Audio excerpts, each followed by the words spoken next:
سلام خدمت همگی. امروز یه مراجعه کننده عزیزی داریم که توی مرکز دیگه براشون بدون آنالیز و بدون بررسی بلفارو انجام شده.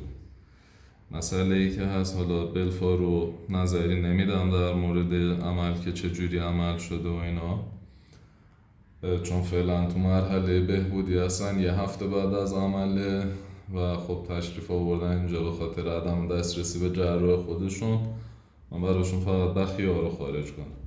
سوالی که از من داشتن این بود که آیا این تورم اینجا میره یا خیر. توی خیلی از افراد اگر دقت کنیم به مرور زمان که سن میره بالا، یا توی بعضی افراد به صورت ژنتیکی این عضله فرونتالیس و کامپارتمان فورهد پیشونی رشد میکنه و یه مقداری میاد پایین به سمت چشما.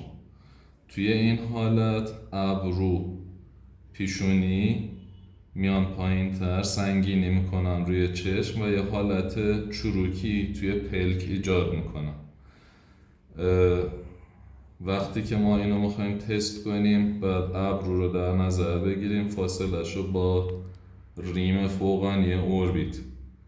توی خانم ها 1 الی 1.5 سانت این لبه خارجی ابرو بعد از لبه استخوان بالاتر باشه.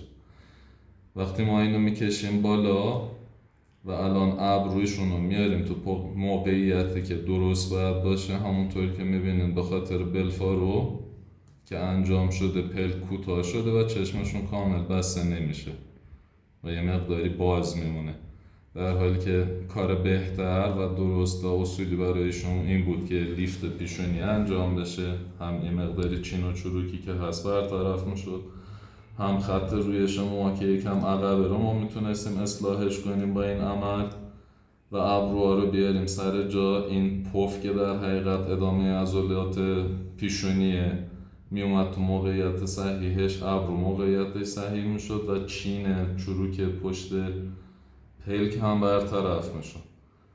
ترجیحاً قبل از انجام هر عمل زیبایی روی صورت یه مقداری آنالیزها رو بیشتر جدی بگیرین، چند جا مشاوره انجام بدین که این مشکل پیش نیاد که الان حالا ما اگر بخوایم این خط روی شمو و محل ابرو رو برایشون اصلاح کنیم، پلک دیگه بسته نمیشه.